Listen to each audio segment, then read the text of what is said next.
From the heights of intellectual debate to the quiet corners of personal reflection, the quest for knowledge has driven humanity. But what is knowledge? This seemingly simple question opens the door to one of the deepest and most challenging mysteries of our existence. Is knowledge a solid foundation built upon undeniable truths? Or is it a fragile web of beliefs constantly shifting and evolving? From Aristotle's logical rigor to Descartes' radical doubt, Locke's empirical methods to Peirce's pragmatic principles, we're going to explore how our concept of knowledge has evolved and been contested throughout the ages. As fellow apes journeying through the complexities of our existence, let's ask the timeless question: how can we truly know anything at all?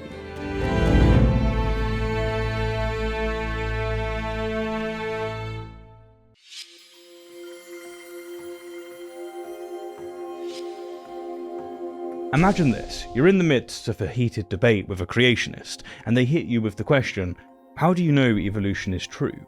You start to explain, citing fossil records, genetic evidence, and observable changes in species over time. But with each answer, they push back, asking, but how do you know that those fossils are real? How do you know that genetic similarities aren't just a coincidence?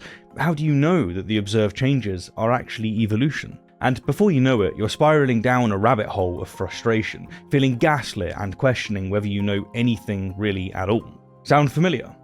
Well, that's where epistemology comes in. Epistemology, derived from the Greek words epistem, meaning knowledge, and logos, meaning reasoning, is the branch of philosophy that investigates the nature of knowledge, justification, and rationality. But here's the thing: studying epistemology isn't, at its heart, about winning arguments. In fact, far from bolstering your confidence, it should humble you. And if it doesn't, you're doing it wrong. By heeding its lessons, it will provide you with the tools to think critically, evaluate arguments, and avoid being manipulated by presuppositional apologists who lay claim to more knowledge than they actually have. In this crash course, we're going to explore some of the main theories in epistemology and the criticisms they face. We're going to be looking at the theories of Foundationalism, Coherentism, Reliabilism, and Evidentialism, and we'll see how each try to answer the question of what justifies our beliefs. And, of course, we can't talk about epistemology without mentioning skepticism, which challenges the very core of knowledge. But don't worry, we're also going to explore some responses to skepticism that might just help you sleep at night. Basically, our aim is to equip everyone with a robust appreciation of how we know what we know. So settle in, grab your favourite beverage, and let's see how deep the rabbit hole goes.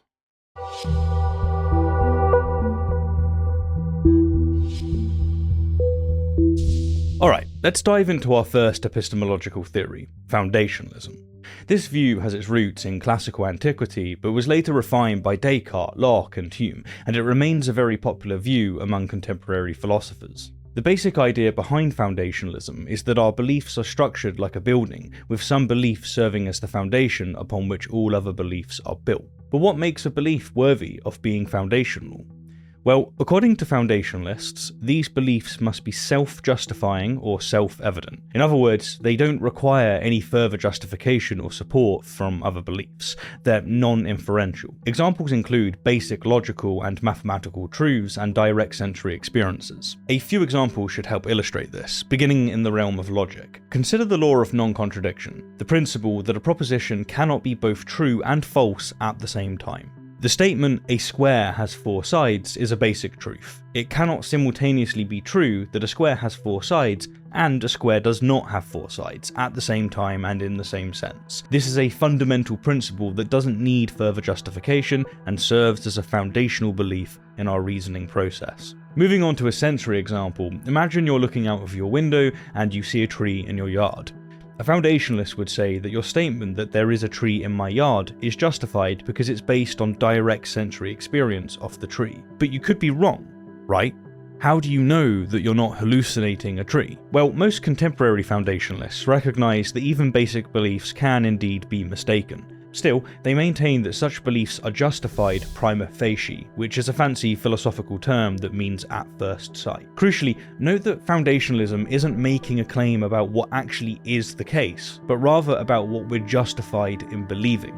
This is a common theme among epistemic views, which tend to avoid the kind of hubris found in presuppositional theistic frameworks. When it comes to modern epistemology, anyone who's 100% is viewed as intellectually bankrupt. Because they are. Okay, so we've applied foundationalism to a few basic beliefs. Now let's apply it to a belief that isn't basic, that the Earth is an oblate spheroid. This conclusion is justified through several basic beliefs, like seeing ships disappear hull first over the horizon, and, if we fly high enough, seeing the curve. But in the case of the spherical Earth, we have more than mere basic beliefs, such as our tracking of the stars at different latitudes and times of the year. These basic beliefs and inferences serve to support the proposition that the Earth is a sphere. Now, you might be thinking, gee, foundationalism seems pretty solid. What could possibly be wrong? Well, prepare to have your epistemological worldview shaken. Critics of foundationalism have serious bones to pick. One major criticism is called the regress problem. This problem arises when we ask what upholds the basic beliefs themselves. If these beliefs require further justification, then they're not really foundational after all, are they? And we're left with an infinite regress. To expand upon this, some philosophers argue that even our most basic sensory experiences can be doubted and that we need further evidence to support them. For instance, a critic might say, how do you know you're not just dreaming or hallucinating that tree in your yard? If the proposition can be called into question, then the belief I see a tree in my yard is not truly foundational. Despite these challenges, foundationalism remains influential, partly because it offers an intuitive explanation for how we justify many of our beliefs. Alright, that will do it for now. The purpose here isn't to give you the entirety of the view, but just to get the basics on the ground. Next, let's move on to a view that's become increasingly popular in recent years: Coherentism.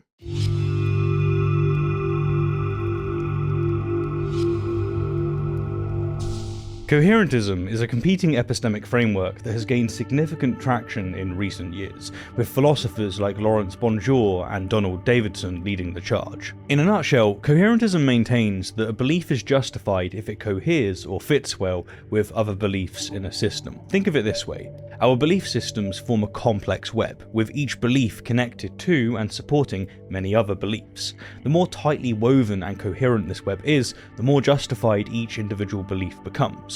You can think of it as a jigsaw puzzle with no edges.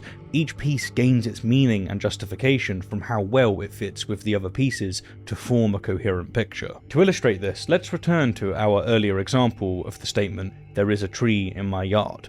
A coherentist would say that this idea is justified not because it's a foundational belief based on direct sensory experience, but because it coheres with many other beliefs you hold, such as knowing that you have a yard, understanding that trees are common in yards, recalling memories of seeing the tree before, and generally trusting the reliability of your senses. The same goes for the more complex statements of "the Earth is spherical." This belief is justified because it coheres with a vast network of other beliefs and evidence, such as observations of the Earth's curvature, the fact that circumnavigation is possible, and the scientific understanding of gravity and planetary formation. So far, coherentism is basking in the glow of its own coherence, but before you start weaving your own epistemic web, let's examine a few strings the critics tug at. One criticism is known as the isolation objection. The concern is that a coherent system of beliefs could be entirely disconnected from reality. After all, a set of beliefs could be internally consistent, but still false. For example, if you lived 10,000 years ago, a flat Earth model would be perfectly coherent with your understanding of the world. Another challenge is the alternative coherent systems objection, which suggests that multiple, equally consistent but incompatible belief systems could exist, making it difficult to determine which is true. How do we choose between them? Coherentism seems to lack the resources to privilege one system over the other. Despite these challenges, coherentism offers a compelling alternative to foundationalism. It captures the idea that our beliefs are interdependent and that justification emerges from the overall mosaic of our beliefs. Plus, it avoids some of the difficulties that foundationalism faces, such as the regress problem and the question of which beliefs truly qualify as foundational. Alright, We've covered two of the main epistemic approaches, but we're not done yet. Next, we'll delve into a perspective that shifts the focus from the structure of our beliefs to the reliability of the processes that produce them. Reliabilism.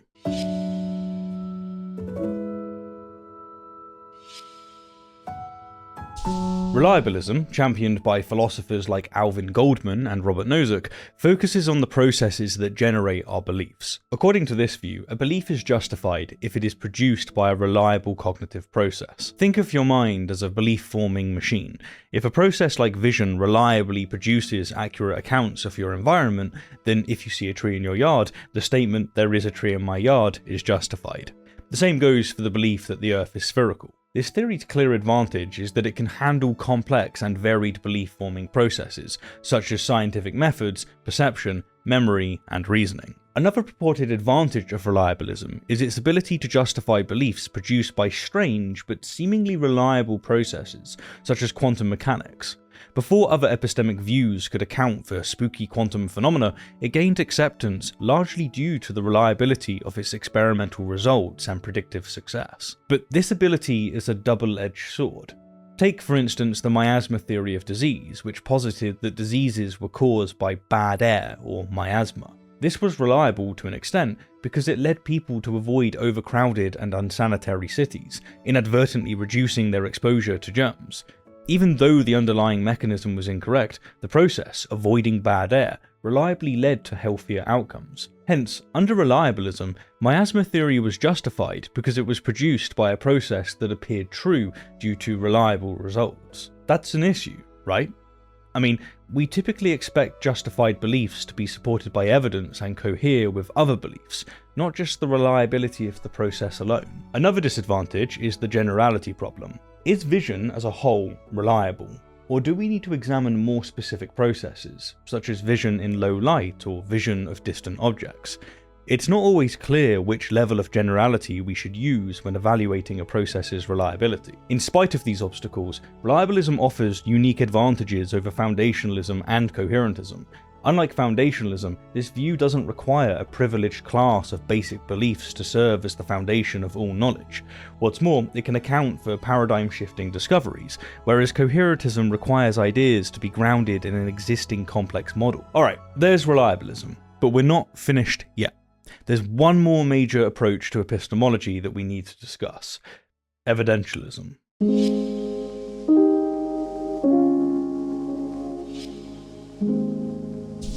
Evidentialism is associated with philosophers like Earl Coney and Richard Feldman, and it directs focus to the evidence we have for our beliefs. According to evidentialism, a belief is justified if and only if it fits the available evidence.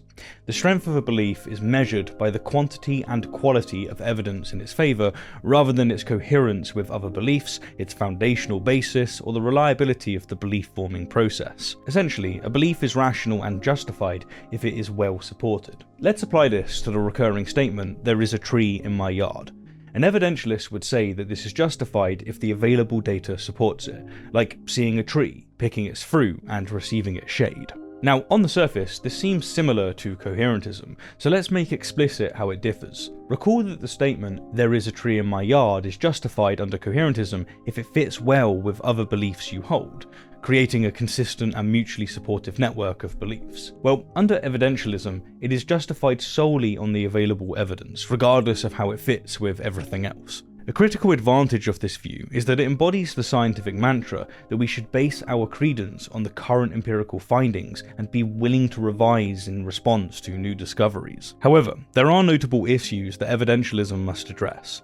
One such challenge is evidential ambiguity. Often, evidence is open to multiple interpretations, which can lead to different and even conflicting beliefs. Another criticism, similar to the one issued at foundationalism, is an infinite regress problem.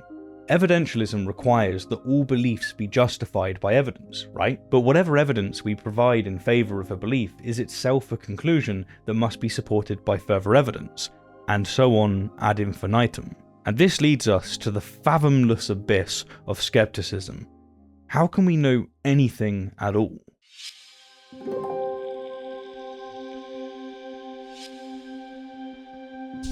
It's time to face the elephant in the room: skepticism. This view has been the bane of epistemologists for millennia, and for good reason. It's a philosophical black hole, an inescapable gravitational pull that drags every theory of knowledge towards the event horizon, where certainty seems to disappear entirely.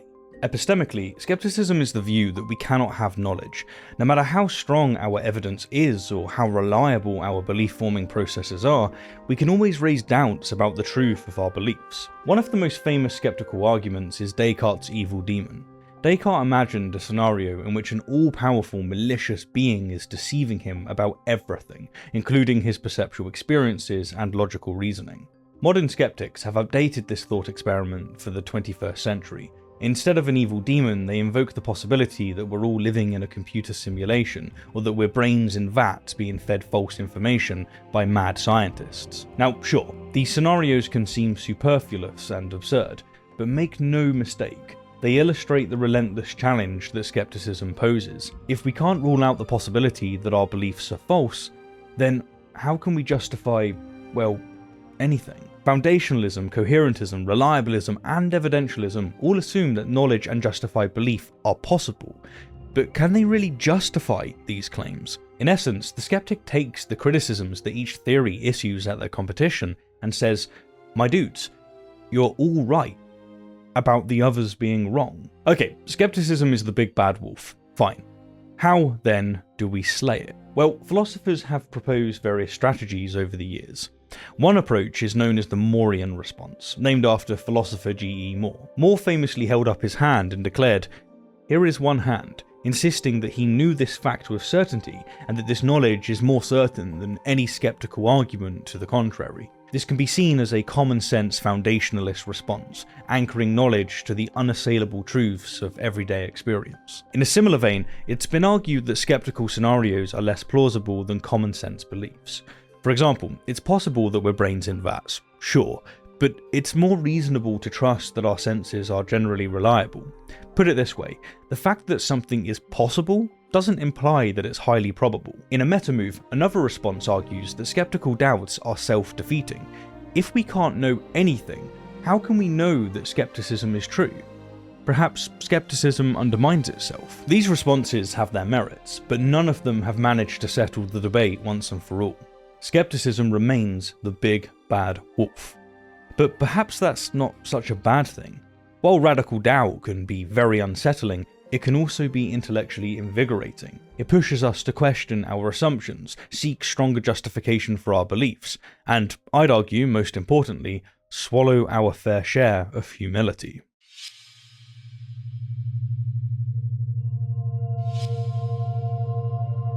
My fellow apes, we've reached the conclusion of our epistemological expedition. We've explored foundationalism, coherentism, reliabilism, and evidentialism. Each theory boasts unique strengths, but each has its own struggles. Foundationalism wrestles with the regress problem, struggling to find a stable bedrock for knowledge. Coherentism with isolation and multiple coherent systems. Reliabilism with the generality problem and unusual belief-forming processes, and evidentialism with forgotten evidence and ambiguity. Now, if you're feeling unsettled or unsure about what to believe, good. You're embracing the true spirit of epistemology, and I'd argue philosophy altogether. As Albert Einstein eloquently put it, "The more I learn, the more I realise how much I don't know." Philosophers have their preferred theories, but the existence of so many competing perspectives is a profound statement in and of itself. It highlights the space for rational disagreement and the complexity of the pursuit of knowledge. Sure, the arrogant of our world smugly proclaims possession of the truth and scoffs at uncertainty, dismissing it as a weakness or a defect in reasoning. But by dipping your toes into the philosophy, it becomes quite clear that it is them who are the fools. Anyhow, as you continue on your own personal journey of inquiry, embrace the doubts, the questions, the uncertainties. They are not obstacles to your progress, but the very fuel of your intellectual growth. Certainty may forever elude our grasp, but wisdom is found in seeking it. Thank you kindly for the view, and an extra special thank you to anyone and everyone who supports the channel. If you have the ability to help us, I'd really appreciate it, because I'd like to make more videos just like this. And they're resource heavy, but they're needed. They're absolutely needed. We want to stop the gaslighting of apologists. We want to stop people abusing and misusing philosophy.